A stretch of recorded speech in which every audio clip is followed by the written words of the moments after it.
Hello दोस्तों, welcome in JBL. आज हम बात करेंगे स्वॉलोड स्टार सीजन 1 के पार्ट 3 पे। अब आगे। जियांगनान शहर की पूरी आबादी 200 मिलियन के करीब है। जियांगनान शहर के यन क्षेत्र के यांगझोउ शहर में 10 लाख से अधिक लोग थे। जियांगनान सिटी बेस में युआन जियांसु शामिल हुआ करता था। बेशक युआन एन वेई भी थे। ये विभिन्न प्रकार के जातीय समूह हैं। इतनी देर पहले लुओहुआ ने दीवार पर टंगी घड़ी की ओर देखा। अभी यह 2056 है। ग्रैंड निर्वाण अवधि पहले से ही अतीत में 30 से अधिक वर्ष है। हमारे समाज में वस्तुतः सभी को एक डोजो में प्रशिक्षण लेना पड़ता है। हमारा समाज 30 साल पहले की तुलना में बहुत मजबूत है। लुओ फेंग ने सिर हिलाया। 30 वर्षों में प्रौद्योगिकी में लगातार प्रगति के साथ साथ शक्तिशाली योद्धाओं में निश्चित रूप से बड़ी वृद्धि हुई है। हालांकि कई भयानक राक्षस भी पैदा हुए हैं। एक दरवाजा खुला और एक अधेड़ उम्र का जोड़ा अंदर आया। उस आदमी की कमीज पसीने से भीगी हुई थी और उस पर रंग के कुछ धब्बे थे। साफ था कि वह बहुत थका हुआ था। सब्जियों और मांस से भरी टोकरी पकड़े महिला बहुत लंबी नहीं थी। डैड मॉम लुओ फैंग तुरंत उठे। वे उसके माता पिता हैं। फादर लुओ होनगुओ, मदर गोन शिनलैन। हाँ फैंग, पढ़ते रहो, मेरे साथ परेशान मत करो। लुओ होनगुओ हंसे। चूंकि उनके बेटे की परीक्षा जल्द ही होने वाली है, इसलिए लुओ होनगुओ की नज़र में पढ़ाई का अत्यधिक महत्व है। लुओ होनगुओ ने अपना सिर नीचे किया और नल के पानी की एक बड़ी प्लास्टिक की बोतल देखी। तथ्य यह है कि जब भी वह लौटते थे तो उनके लिए पानी हमेशा तैयार रहता था। उनके दिल को भा गया। दिन भर काम करने के बाद वह इस बोतल को लेता और एक घूंट में पूरी चीज पी जाता, जिससे हवा की एक संतुष्ट सांस निकलती। जल्दी करो और स्नान करो, तुम पसीने से तर हो। गोन शिनलैन हंस पड़ी। हाँ, लुओ होनगुओ हंसे और तुरंत कपड़े बदलने के लिए चले गए। उस छोटे से कोने की ओर चल पड़े जिसने कई वर्षों तक बाथरूम के रूप में परिवार की सेवा की। गोन शिनलान हंसा और अपने दोनों बेटों की ओर देखा। फैंग हुआ, आज माँ भुना मांस बनाने जा रही है। भुना हुआ मांस मेरा पसंदीदा है। लुओ हुआ तुरंत चिल्लाया। लुओ फैंग भी हंसा जब उसने अपनी माँ को अपना एप्रन पहने और रात का खाना पकाने के लिए तैयार होते देखा। लुओ फैंग स्पष्ट था। माँ हमेशा अपने काम के बाद शाम को किराने की खरीदारी के लिए जाती थी, क्योंकि किराने के सामान की कीमत सुबह की तुलना में बहुत सस्ती होती है। हालांकि तब तक किराने का सामान उतना ताज़ा नहीं होगा। लुओ फैंग ने फिर बाथरूम में देखा, यह सोचकर कि मुझे जल्दी करनी चाहिए और फाइटर की उपाधि प्राप्त करनी चाहिए, ताकि माँ को शाम के समय किराने की खरीदारी के लिए न जाना पड़े और पिताजी को इतना अधिक काम पर न जाना पड़े। उसके दिल में लुओ फैंग ने हमेशा चाहा है कि उसके माता पिता छुट्टी ले सके और शांति से धूप और अच्छे भोजन का आनंद ले सके। फैंग लुओ होनगुओ अपना शौवा खत्म करने के बाद लुओ फैंग की ओर चल दिया। पिताजी को आपसे कुछ कहना है क्या? लुओ फैंग ने अपने पिता की ओर देखा। लुओ फैंग थोड़ा हंसा। यह ऐसा है फैंग, मैंने आपसे कभी नहीं पूछा कि हाई स्कूल ग्रेजुएशन के बाद आपकी क्या योजनाएं हैं। क्या आप मुझे बता सकते हैं? लुओ होनगुओ ने शायद ही कभी अपने बेटे के साथ इस तरह के मामलों के बारे में बात की हो, क्योंकि वह उस पर दबाव नहीं डालना चाहता था। वह जानता था कि उसका बेटा बहुत मेहनत करता है और उसने बहुत अच्छा प्रदर्शन किया है। जैसे ही लुओ होनगुओ ने यह कहा, गोन शिनलैन की खाना पकाने की गति थोड़ी धीमी होने लगी। लुओ फैंग के माता पिता वास्तव में अपने बेटे के भविष्य की परवाह करते थे।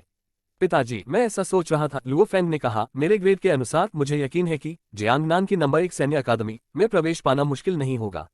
अब जब मैंने डोजो की एलीट उपाधि अर्जित कर ली है, तो मुझे सैन्य अकादमी में एक अधिकारी के रूप में खड़ा किया जाएगा। माँ और पिताजी सेना के परिवार अनुभाग में प्रवेश कर सकते हैं। सेना में भी अलग अलग स्तर थे। हालांकि नियमित सैनिकों को बहुत कुछ नहीं मिला। हालांकि अभिजात वर्ग की उपाधि धारण करने वाले और जियांगनान की नंबर 1 सैन्य अकादमी में प्रवेश करने वाले एक युवक के पास बुद्धि और शक्ति होगी। देश निश्चित रूप से ऐसे लोगों पर ध्यान देगा और उनके परिवारों को घर देगा। एक अफसर के परिवार के लिए इस सस्ते किराए के घर से दसियों सौ गुना अच्छे हालात होंगे। तो क्या हुआ अगर आप उस नंबर 1 सैन्य अकादमी में नहीं जा सकते? लुओ होनगुओ ने कहा। फैंग, अपने आप को बहुत अधिक दबाव मत दो। जियांगनान शहर में 2 मुख्य सैन्य अकादमियां हैं। अगर आपकी परीक्षा में कुछ गलत हो जाता है और आप सर्वश्रेष्ठ अकादमी में प्रवेश पाने में असमर्थ हैं, तो दूसरी अकादमी में जाने में कोई समस्या नहीं है। लुओ फेंग ने अपने ग्रेड को स्पष्ट रूप से समझा। आमतौर पर वह औसत बैचलर से लगभग 50 अंक अधिक स्कोर कर सकता है। दूसरी मिलिट्री एकेडमी के लिए उसे सिर्फ औसत तक पहुंचना है। आज परीक्षाओं में केवल 2 प्रकार हैं, स्नातक और विशेषज्ञ। विभाजक रेखा भी केवल एक ही होती है। उस रेखा से ऊपर वाले स्नातक हैं और नीचे वाले विशेषज्ञ हैं। दूसरी सैन्य अकादमी में एलीट की उपाधि होने के कारण मुझे एक अधिकारी के रूप में भी पाला जाएगा। उपचार में बहुत अधिक अंतर नहीं होगा। लुओ फेंग हंसे। बैचलर बनने के लिए 10 में से 2 ही लोग ऐसा कर पाते थे। हालांकि एक हाई स्कूल के छात्र के लिए 1000 में से केवल एक व्यक्ति ही अभिजात वर्ग की उपाधि प्राप्त कर सकता है। हाँ, अगर आप में आत्मविश्वास है तो यह बहुत अच्छा है। हालांकि फेंग, अपने आप पर बहुत अधिक दबाव न डालें। मुझे और तुम्हारी माँ को बस एक स्थिर जीवन चाहिए, बस इतना ही। लुओ होनगुओ ने अपना सिर थोड़ा हिलाया। यह बच्चा अपने आप पर बहुत अधिक दबाव डालता है। बिल्कुल भी नहीं, लुओ फेंग ने हंसते हुए कहा। मुझ पर वास्तव में ज्यादा दबाव नहीं है। चूंकि मैं युवा हूँ, मेरे पास थोड़ी अधिक ऊर्जा और प्रेरणा है, लुओ फैंग कहता है कि जोर से, लेकिन उसके दिल में, माँ, पिताजी, भाई, मेरी परीक्षा के बाद आप जल्द ही एक अच्छे जीवन का आनंद लेने में सक्षम होंगे। मेरे फाइटर का दर्जा हासिल करने के बाद आप लोगों को इतनी कड़वाहट से नहीं जीना पड़ेगा। जल्दी करो और कटोरे और चॉपस्टिक ले आओ और व्यंजन को टेबल पर ले जाओ। रात का खाना तैयार है। गुन शिन लैन हंसी और आग्रह किया। एट लुओ हुन गुओ हंसे और कटोरे और चॉपस्टिक लेने के लिए खड़े हो गए। सब्जियों से बहुत अच्छी खुशबू आती है। लुओ फैंग ने बर्तन को सूंघा और बर्तन ले जाने में मदद की। मुझे भुने हुए मांस की गंध आ रही है। या लुओ हुआ उत्साह से चिल्लाया और अपनी व्हीलचेयर को टेबल की ओर बढ़ा दिया। 4 का एक परिवार अपने समय का आनंद ले रहा है। रात के खाने के बाद लुओ फैंग के माता पिता लुओ हुआ को बाहर चलने के लिए ले आए, जबकि लुओ फैंग ट्यूटर के पास गया। शाम 6 बजे के करीब आसमान में पहले से ही पूरी तरह से अंधेरा छाने वाला था। ट्यूटरिंग के इस काम को जल्द ही रोकना होगा। लुओ फैंग एक तेंदुए की तरह था जो लचीले ढंग से गलियों में घूम रहा था।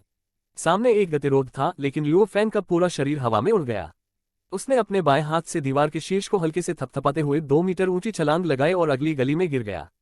ट्यूटरिंग से पहले स्प्रिंटिंग उनका वार्म अप था। इस समय लुओ फैंग की गति 15 मीटर प्रति सेकंड या 54 किलोमीटर घंटा थी, जो उसकी शीर्ष गति भी नहीं थी। हालांकि यह वार्म अप के रूप में अपने उद्देश्य को पूरा करने में सक्षम था। हल्की पुताई परीक्षा के लिए 1 और महीना और फिर मैं ट्यूटरिंग को होल्ड पर रख सकूंगा। इस आधे साल के ट्यूशन के दौरान मैंने $20,000 कमाए। एलीट की उपाधि होने के कारण उनके लिए ट्यूटरिंग जॉब ढूंढना आसान था, किसी को मूल बातें सिखाना। वेतन $100 प्रति घंटा था। सप्ताह में 5 दिन उन्होंने प्रतिदिन 1 घंटा पढ़ाया। दूसरे शब्दों में उनका मासिक वेतन लगभग $2,000 होगा। पिताजी पूरे दिन कड़ी मेहनत करते हैं और महीने में केवल $2-3,000 ही कमाते हैं। मैं सिर्फ 1 घंटे के लिए ट्यूशन करता हूं और उससे इतना अधिक कमाता हूं। एक सामान्य व्यक्ति और एक शीर्षक वाले व्यक्ति के बीच यही अंतर है। अगर मैं फाइटर बनने में सक्षम हूं तो अंतर चौंकाने वाला होगा। लुओ फैंग ने अपने आगे देखा और देखा कि एक मालवाहक ट्रक सड़क को रोक रहा है। हालांकि लुओ फैंग बिल्कुल भी धीमा नहीं हुआ। वह अचानक 2-3 मीटर ऊंची छलांग लगाता है और फिर 2 कदम दीवार की तरफ दौड़ता है।